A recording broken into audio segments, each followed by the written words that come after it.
On commence par celui qui parle plus que le ministre de la Communication. C'est pour la Tangandi, le ministre de l'administration territoriale, qui remet les chiffres officiels des tensions post-électorales au barreau et met en garde contre les dérives.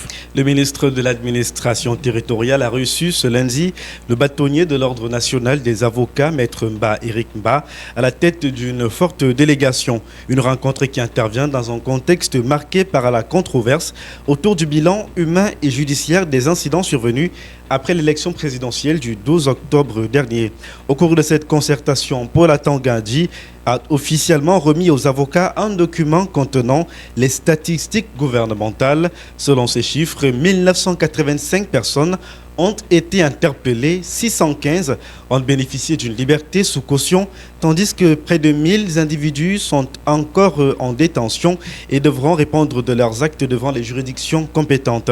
Face au bâtonnier, Paul Atangadi a dénoncé la diffusion des chiffres contradictoires par certains acteurs, y compris au sein du barreau, estimant que ces informations, je cite, erronées, ternissent l'image du Cameroun. Le ministre a également mis en garde contre ce qu'il qualifie de dérive de certains avocats accusés de diffamation, d'attaques publiques contre les institutions et de comportements jugés répréhensibles, évoquant notamment le cas d'une avocate ayant défié l'autorité administrative à Douala, une allusion à peine voilée à Alice Com, soutien affiché à Issa Turoma Bakari.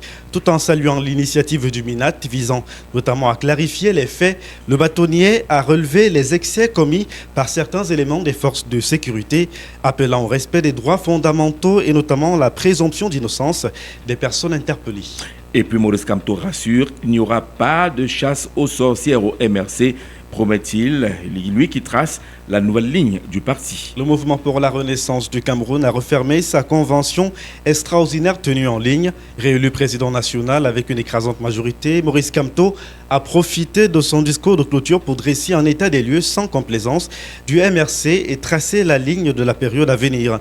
Dans une allocution assez dense, le leader du parti a d'abord salué la mobilisation des militants, des structures de base, de la diaspora et des responsables qui, selon lui, ont permis au MRC de rester debout au milieu de la tempête. Il a rendu hommage à la direction intérimaire et aux instances internes pour leur rôle dans un contexte politique assez tendu.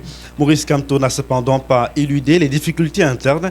Il a dénoncé l'indiscipline et les dérives individuelles qu'il juge dangereuses pour la cohésion du parti, sans annoncer des sanctions immédiates. Notamment, il a proposé la création d'une commission de clarification et de restauration chargée de faire la lumière sur les événements internes survenus entre août et octobre 2025. Sur le plan politique, le président a défendu les choix stratégiques du MRC, notamment le boycott des législatives et municipales de 2020 et rejetant toute responsabilité dans l'exclusion du parti à la présidentielle d'octobre 2025. Il a enfin accusé le régime de Yaoundé de manipulation, de répression et de confiscation de jeux démocratiques. C'est donc sur ces notes d'accusation que Maurice Kamto a refermé la convention, notamment extraordinaire du MRC. Le boss est donc là. Maurice Kamto a repris les rênes du MRC et trace la nouvelle ligne du parti. Ailleurs, dans les plantations des VCAM, ça ne va pas. Elles sont d'ailleurs paralysées par une grève illimitée du côté des Niété. Depuis dimanche, les activités de EVA Cameroun, plus connues sous le nom de EVCAM, sont à l'arrêt. Les délégués du personnel ont déclenché une grève illimitée, faute d'accord avec la direction générale, après un préavis déposé le 9 décembre et resté, selon eux, sans réponse concrète. Dans une note datée du 20 décembre, les représentants des travailleurs annoncent une cessation totale de travail dès 6 heures du matin. Ils dénoncent un climat social délétère, marqué par ce qu'ils qualifient de manœuvres de diversion et de tentatives de division du personnel. Au cœur du bras de fer, plusieurs exigences jugées non négociables: le paiement immédiat des gratifications de fin d'année, le reversement des cotisations sociales et syndicales prélevées sur les salaires, mais également le déblocage des avancements professionnels gelés depuis 2018. Les travailleurs réclament également le règlement du dossier, notamment des médailles d'honneur du travail actuellement bloquées. La grève touche l'ensemble des sites de production, les plantations, l'usine de transformation et même les services administratifs, y compris les établissements scolaires gérés par l'entreprise. Seuls les services essentiels, notamment la santé, l'énergie et l'hydraulique, sont maintenus. La direction générale a annoncé hier lundi une série de concertations. Parlons de cette question à plusieurs dollars. Washington rappelle son ambassadeur du Cameroun dans un vaste remaniement diplomatique. L'administration Trump a décidé de rappeler près de 30 diplomates de carrière en poste à travers le monde, parmi lesquels l'ambassadeur des États-Unis au Cameroun, Christopher Lamora, arrivé à Yaoundé le 5 mars 2022 sous l'administration Biden. Le diplomate voit ainsi son mandat écourté dans un contexte de recentrage diplomatique, notamment de Washington, autour de la doctrine America First. Selon la presse américaine qui cite des responsables du département d'État, les chefs des missions concernés ont été informés de leurs fonctions, que leurs fonctions prendront fin dès le mois de janvier 2026. S'ils ne sont pas révoqués de la diplomatie américaine, ces ambassadeurs sont appelés à rentrer à Washington pour d'éventuelles réaffectations. Officiellement, il s'agit d'une procédure standard, l'ambassadeur étant considéré notamment comme le représentant personnel du président des États-Unis. Mais sur le fond, le message est politique. L'Afrique est le continent le plus touché par cette vague de rappel, avec 15 pays concernés, dont le Cameroun, le Nigeria, le Sénégal ou encore la Côte d'Ivoire. Pour Yaoundé, ce départ intervient alors que les relations bilatérales portent sur des dossiers assez sensibles, sécurité régionale, gouvernance ou encore coopération économique et sanitaire. Avant d'accueillir Sandrine Egolo pour le bulletin de l'information, un mot sur le menu du journal de 12h. Et ces sujets reviendront naturellement 12h, en particulier celui sur l'ambassadeur des États-Unis qui s'apprête à quitter Yaoundé. On va notamment interroger les enjeux pour le pouvoir de Yaoundé, justement dans un contexte politique et socio-économique notamment assez particulier. On parlera également des transports à Yaoundé qui explosent en cette fin d'année. Et puis le dossier de la rédaction portera sur les cadeaux de Noël, c'est la période. On ira au marché voir quelle est la tendance justement et comment les parents s'organisent notamment avec les budgets qui sont assez serrés. Merci Charles d'être passé par ici pour ce rendez-vous revue de l'actualité. Le bulletin d'information s'installe avec Sandrine Egolo qui nous fait le plaisir et l'honneur d'être là ce matin dans le cadre de cette édition d'On marche sur la capitale. On marche sur la dernière sortie de Patrice Motsepe, le président de la Confédération africaine de football, qui annonce des réformes majeures. La Coupe d'Afrique des Nations pourra se jouer tous les 4 ans et non plus tous les 2 ans. Est-ce tout bénéf pour le continent africain? Le sujet fait large débat sur les plateaux, sur les plateformes et autres. On lit bien la divergence des positions et des points de vue venant du continent africain. Beaucoup pensent justement que dans ce contexte-là, l'Afrique n'est pas beaucoup prise en compte par la CAF et notamment par la FIFA, et qui voulait imposer un calendrier pour le plaisir des clubs européens. On en parle avec vous juste derrière ce bulletin de l'information. Sandrine, bonjour. Bonjour Jean-Jacques, bonjour à tous. C'est le temps du bulletin de l'information. Le bulletin de l'information. De l'information.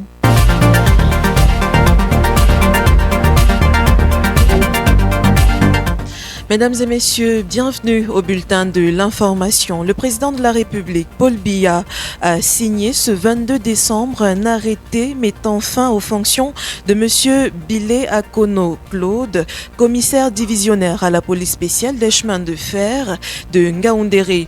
Aucune explication officielle n'a été donnée sur cette décision.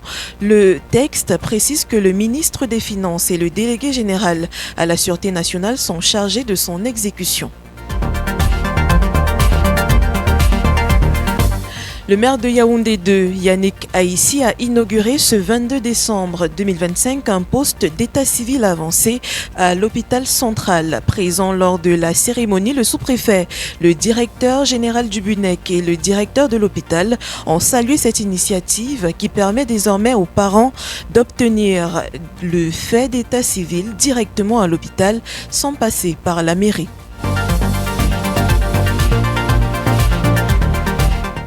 Le ministère des Finances a lancé à Yaoundé une campagne nationale de vulgarisation de la finance islamique autour du thème « Finance islamique, réforme, réglementation, défis et perspectives ». Présidée par le secrétaire général Gilbert Didier Edouard, la campagne vise à mieux faire connaître ce secteur encore embryonnaire au Cameroun avec seulement 3 banques autorisées et à encourager son développement dans la zone CEMAC. Mouvement d'humeur. Depuis le 21 décembre dernier, les ouvriers de Evecam SA à Niété, dans le département de l'Océan, observent une grève illimitée. Le mouvement touche les plantations, l'usine et l'administration. Les revendications portent sur le paiement des gratifications de fin d'année, le reversement des cotisations mutualistes et le déblocage des avancements de carrière gelés depuis 2018. Les services de santé et d'énergie fonctionnent au ralenti et la direction générale annonce des concertations à venir. En sport, Cannes 2025, la préparation des Lions indomptables se poursuit à Agadir en vue du derby face au Gabon. Ce 22 décembre, la journée a commencé par une analyse vidéo du jeu gabonais suivie d'un entraînement de 90 minutes malgré les conditions climatiques exigeantes. Moment convivial, l'équipe a célébré les 22 ans de Junior Tchama 2. Ce mardi, David Pagou et Nuhu Tolo tiendront une conférence de presse à 10h45 avant la séance officielle ouverte aux médias. Actualité au-delà de nos frontières. États-Unis rappelle de diplomates dont l'ambassadeur du Cameroun. Selon The Guardian, l'administration Trump a rappelé 30 ambassadeurs, dont celui du Cameroun, Christopher Lamoura, en poste à Yaoundé depuis mars 2022. Washington parle d'une procédure administrative classique, mais cette décision suscite des interrogations sur l'orientation diplomatique américaine. En RDC, le président Félix Tshisekedi a lancé un projet d'extension de Kinshasa visant à désengorger la capitale située à 60 km du centre-ville dans la commune de Moluku. Cette initiative concerne une zone largement sous-exploitée. Et puis à Madagascar, à Antananarivo, plus précisément, le président de l'Assemblée nationale a confirmé l'arrivée prochaine d'une délégation russe après la diffusion d'images d'un jet russe sur le tarmac. Le gouvernement malgache n'a pas encore communiqué officiellement.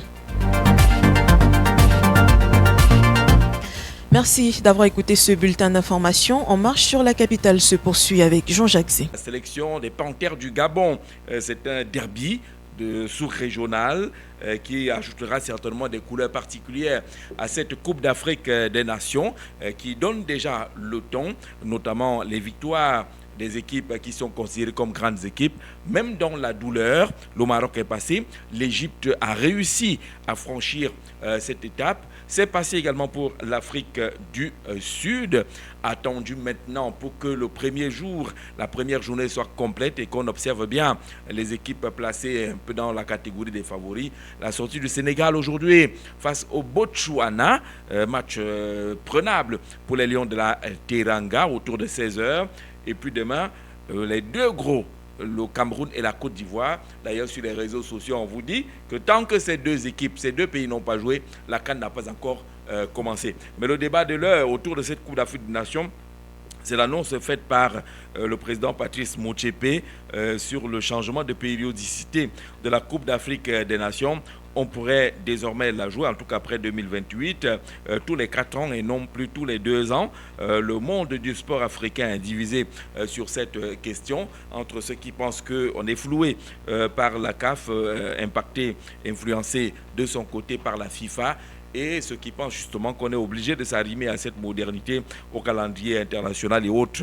On met le dossier cette fois-ci sur la table. Hier, ça n'a pas été évident avec le sujet politique qui a pratiquement avalé le sport. Mais aujourd'hui, on met en bonne place cette sortie de la Confédération africaine de football. Est-ce qu'elle est bénéfique pour le football africain, pour les pays africains? Quels sont les bons et les mauvais points de cette option choisie par la Confédération africaine de football. On en parle avec vous par les codes d'accès que vous maîtrisez, le 6 91 94 32 29, le 6 75 14 96 ou le 6 93 62 38 28, le 6 76 78 06 53. Les marchands en studio sont là, lui David Lobet, Jean-Jacques Mbeya. Norbert Olivier Bollé ne sera plus avec nous, il a été rappelé dans son ancienne maison du côté de Sam. Il a retrouvé le groupe L'Anecdote, mais il nous promet d'être marcheur au téléphone chaque fois qu'on en aura besoin. Dans tous les cas, il ne sera plus avec nous, Norbert Olivier Baudet. On lui souhaite bonne chance cette fois-ci. Après la première phase des péripéties connues de ce côté, il a retrouvé ses anciennes amours du côté du groupe L'Anecdote. Nous, on est là avec Ambroise Stéphane Mekoa qui s'occupe de la mise en onde de ce programme, Alex Mondo à la régie vidéo, Daniel Yondou à la régie d'antenne, et puis Jaël Isodio s'occupe de la réalisation du programme. On est ensemble avec naturellement nos arrêts obligatoires, la revue de l'actualité, le bulletin de l'information que vous connaissez certainement, qui chante pour les Lions indomptables. On l'a dit, qui entre dans l'arène demain. Première sortie de l'équipe nationale du Cameroun. Une grande première pour David Pagou et de nombreux joueurs de la tanière. On suivra Pagou aujourd'hui en conférence de presse d'avant-match pour avoir une idée de la composition du groupe, de l'équipe qu'il va présenter pour cette première sortie face aux Panthères du Gabon. Les Panthères qui ont récupéré Aubameyang, Pierre-Emerick, qui a retrouvé le groupe qui est entré, et avec les assurances de l'équipe médicale de Marseille et du Gabon, il pourrait être aligné demain. Pierre-Emerick Aubameyang. Jean-Jacques Bia, bonjour. Bonjour Jean-Jacques, bonjour aux auditeurs de Capital FM, bonjour à tous les marcheurs de la capitale. Heureux de retrouver une fois de plus mes amis, le mouvement de Nkwabang, Martial, tout le monde.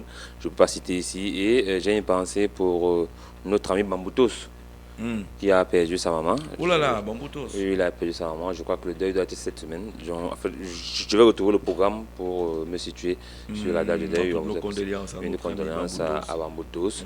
Et on a aussi une pensée pour les Camerounais qui entrent en période de fête. Parce qu'aujourd'hui, lorsqu'on se déplace dans la ville de Yaoundé à partir de 18h, on a comme l'impression que tout le village est arrivé à Yaoundé. Parce qu'on a la peine à circuler, même étant à pied. Bon, pour les véhicules, c'est grave, et pour les piétons, c'est un cauchemar. Parce qu'il y a tellement de monde et on se demande que, bon, peut-être comme ça peut faire, si tout le monde veut s'amuser, se détendre. L'année a été assez longue et il faut décompresser, il faut oublier, ne serait-ce qu'un instant, pour penser maintenant à se projeter sur l'année à venir.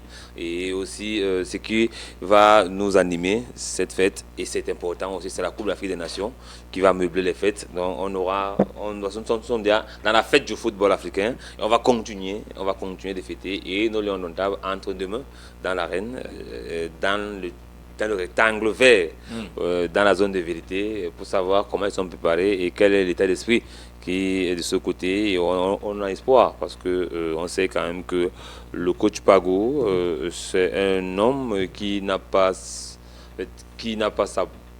langue dans la poche, et il sait dire ce qu'il pense, à qui il veut, parce que c'est l'entraîneur. Il doit imposer son style, il doit imposer son autorité dans cette équipe avec plein de talents. Il faut dire que Cameroun a des talents. Le Cameroun a des stars, on ne peut pas le dénier. Nous avons aussi des stars que les équipes adverses aussi craignent. Nous avons des stars comme Brian Mbeumo, qu'on ne présente plus, qui est craint par les adversaires, parce qu'on connaît sa qualité dans le jeu. Je crois qu'on va revenir un peu d'ici demain, on va revenir un peu sur comment utiliser Mbeumo pour qu'il soit performant pour l'indomptable. Mais ce qu'il faut remarquer, c'est que la Coupe d'Afrique des Nations a commencé en grande pompe. D'abord, le pays organisateur, le Maroc, qui s'est débarrassé difficilement du Comore. On me dit 2-0, c'est facile, mais non.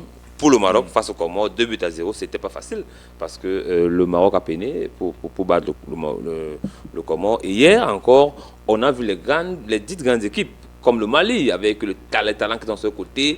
On a vu le Mali peiner, on a vu l'Égypte arracher leur victoire à la dernière minute. C'est pourquoi aussi on dit, dans une équipe, il faut pas des passes, il ne faut pas seulement des bons joueurs, il faut des grands joueurs.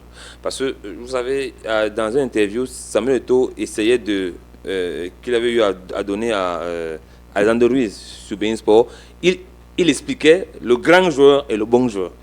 Le grand joueur, c'est celui qui entre au stade et il sait qu'il va marquer.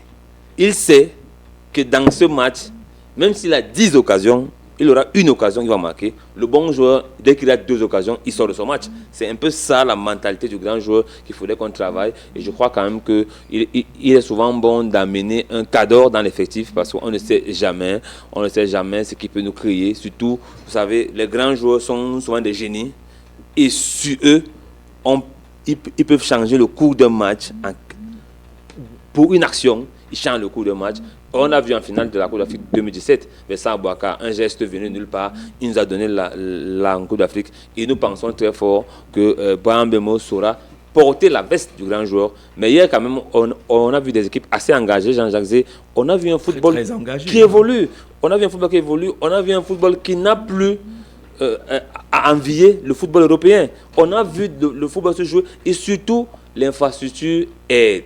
Jean Jazé. La qualité des pelouses, c'est magique. C'est magique. La qualité des pelouses, c'est magique. Au Maroc. Donc quand vous jouez là-bas, vous êtes sûr que vous jouez au moins sur la pelouse du Camp Nou. Donc vous êtes à l'aise, le ballon circule, il n'y a pas de problème de circulation de balles, il y a les récupérations. On voit les équipes qui sont bien structurées et on comprend dans le travail de fond qui est effectué dans ces pays où on disait hier les petits pays. Mais je dis au Cameroun, on passe le temps à avoir des slogans, on ne travaille pas au Cameroun, Jean Jazé. Parce que si vous enlevez aujourd'hui au Cameroun, c'est vrai que le football jeune reprend avec les minutes tournois de Limbe et consorts, mais à une époque, jusqu'à date, il y avait les bracelets du Cameroun et la KSA. Aujourd'hui, quand même, il faut continuer de travailler. Il faut continuer à faire sortir les talents. Parce que ce n'est que lorsque vous sortez les talents et que vous faites la pré-formation. Parce qu'il faut dire, je suis les gens depuis hier, puisque j'ai regardé un peu la télé, dit que le Cameroun a formé les joueurs, oui, mais le modèle qui prône aujourd'hui, c'est la préformation. C'est ça, c'est le modèle qu'il faut dire que le Sénégal a à l'effectif aujourd'hui de moins de 16 ans à l'équipe senior. Pourquoi je dis? Parce que lorsqu'un joueur de génération foot ou de centre de formation a 16 ans, il signe un pré-contrat avec un club français, Metz, Lille et consorts, ça fait donc qu'il part terminer sa formation en France. Et ce joueur, quand il vient chez les moins de 18 ans au Sénégal, il est époustouflant et il continue la lignée. Je crois que le Cameroun doit s'inscrire dans la formation, et rien que la formation, parce que la formation qui amène à avoir les pépites, comme nous avons aujourd'hui, on ne peut que dire merci au Brasseur du Cameroun. Comme on en a au Sénégal, il y en a au Mali. Parce que les joueurs de l'équipe du Mali aujourd'hui sont traçables. Oui. Ils ont été U15, ils ont été U17, ils ont été U19, ils sont U21 et ils arrivent à l'équipe nationale du Cameroun. On sait du Mali, on sait ce qu'ils représentent. La formation est donc fondamentale. La chasse aux binationaux que certains pays mettent aujourd'hui n'est pas porteuse. D'ailleurs, on subit les caprices de ces binationaux, mais quand vous avez formé et encadré vos joueurs, vous ne pouvez pas être en train de bagarrer pour les binationaux. Il faut également améliorer la qualité de nos championnats locaux. L'Afrique du Sud est un modèle. Même ces pays du Maghreb, là, vous voyez qu'un joueur local entre au Maroc, vous n'avez pas de différence avec un joueur professionnel. Quand l'Égypte entre en Égypte, comment est-ce que vous faites cela pour ne pas développer le football local chez vous? C'est important de le savoir. Aller gagner, c'est bien, mais où est le socle? Nos victoires reposent sur quoi? Est-ce qu'on peut se vanter lorsqu'on arrive à ces victoires-là, que nous avons bien formé nos joueurs et que nous ne sommes pas dans la disette le mépris, l'insolence des binationaux qui choisissent parfois de venir lorsqu'ils ont tout raté là-bas. Les gens qui arrivent à 25 ans à l'équipe nationale, il y a aussi 28 ans. Ainsi de suite, quand ils arrivent là, c'est que ça n'a pas marché. Les Nkoudou sont arrivés après avoir été soufflés. Quand Nkoudou était à Marseille, on était à genoux pour supplier que mon frère vienne. Non, là, il n'était pas le frère. Ils arrivent, quand ils ont 25, 28 ans, 30 ans, pour venir jouer à l'équipe nationale. Pourtant, le Mali n'a pas ce problème-là. Le Sénégal n'en a pas. On voit bien ce que fait Génération Foot. Lorsque vous regardez les documentaires sur Canal+, comment s'est organisé les championnats des jeunes avec des recruteurs de ces clubs-là, Metz et autres, qui viennent Nantes, qui viennent attendre Lyon, qui prennent des pépites, vont les former, et quand vous les voyez en Angleterre et ailleurs aujourd'hui, c'est des merveilles. Lui, David Aubert, bonjour. Jean Jarzé, bonjour. Salutations fraternelles à Jean-Jacques Béat. Je salue avec différence ces braves compatriotes qui nous gratifient de leur écoute chaque matin.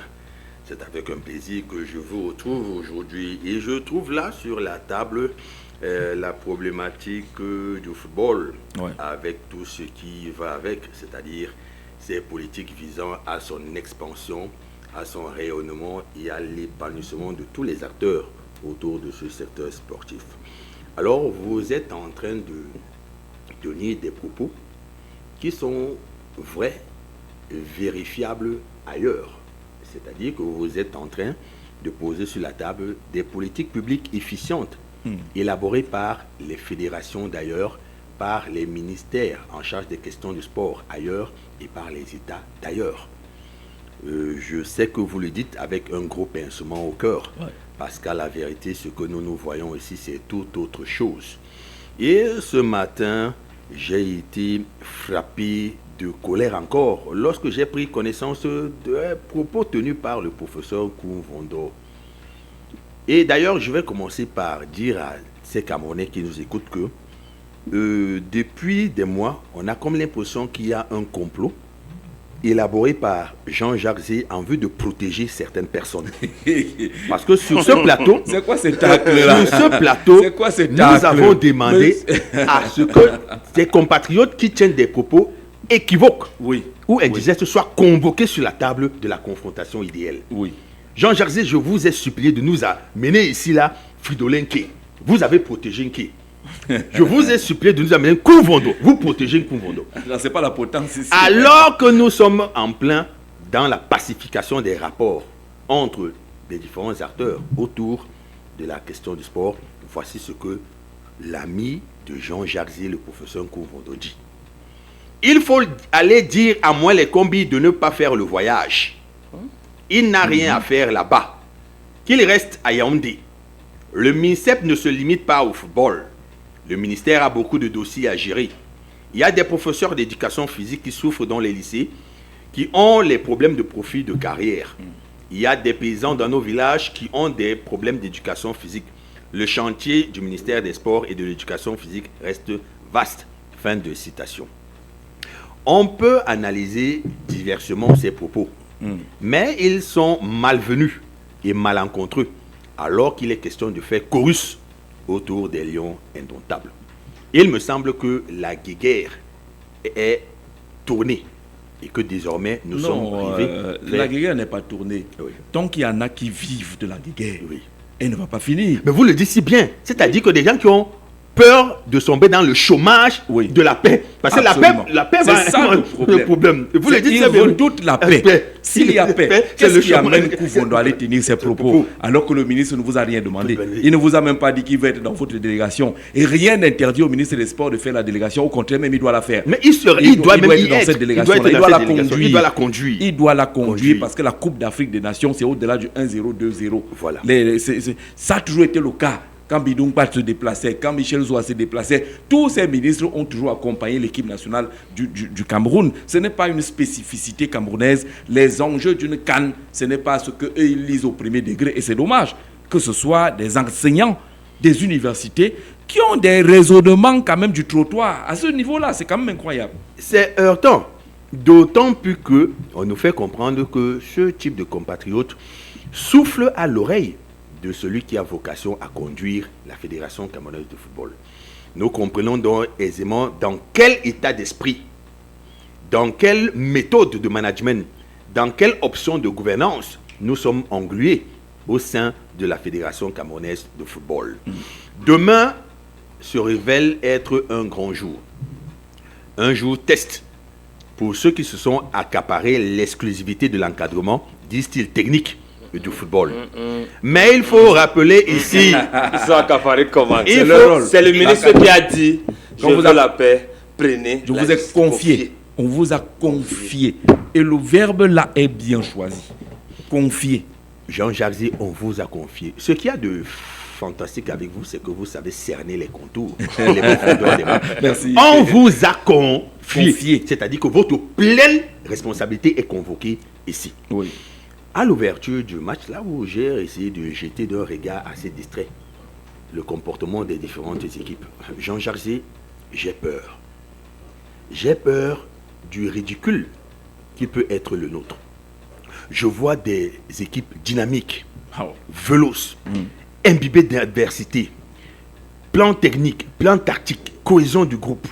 Et quand je jette un regard sur ce que nous nous constituons comme équipe nationale, j'ai peur, Jean Jarzy. Mais fort heureusement, nous n'allons pas aller outre mesure lorsqu'il va falloir demander des comptes. Pour une fois, nous saurons à qui demander des comptes. C'est ce qu'il y a de bien. D'accord. Tout ce que nous souhaitons, c'est que ça se passe bien, même si on le dit chez nous qu'il faut toujours se méfier de l'arbre qui cache la forêt. La victoire peut être là, mais ça n'interdit pas des lectures profondes, les appréciations profondes. Le Cameroun joue demain face au Gabon. Nous disons que la main tendue évoquée par le président de la Fédération camerounaise de football doit avoir un contenu. Et ce contenu est galvaudé déjà par son entourage, par les gens qui prennent la parole en son nom. Ce n'est pas possible de construire l'union sacrée avec des sorties comme celle-là, où le professeur parlait du ministre comme s'il parlait d'un villageois qui était de passage. C'est inadmissible. Non, c'est le ministre des Sports, c'est le patron de la politique sportive nationale de notre pays et personne n'est au-dessus de cela. Parce que les gens me disent que personne n'est au-dessus du Cameroun. C'est donc de ce Cameroun-là qu'il s'agit. Personne n'est au-dessus de celui qui est le président de la République dans le domaine des sports, parce que c'est lui qui assure justement la politique sportive nationale. Et ce n'est pas poli et sain d'écouter cela. On a vu des réactions, je ne vais pas les citer ici parce que c'est bien grave ce qu'on lit sur les réseaux sociaux venant de ces personnes-là. Et puis lorsque le petit Ikoul lançait sa mobilisation des fonds, si vous avez de l'argent, donnez-lui, si vous n'en avez pas, taisez-vous. Vraiment, c'est... Avançons. Même les grands politiciens font les appels de fonds pour que leurs activités fonctionnent. Permettez également que lui se débrouille. Nous, on est prêt à faire des appels de fonds. Alors, si le peuple accompagne, où est le problème? Revue de l'actualité maintenant, édition de ce 24 décembre 2025. On commence par celui qui parle plus que le ministre de la Communication. C'est pour la Tangandi, le ministre de l'Administration territoriale, qui remet les chiffres officiels des tensions post-électorales au bas.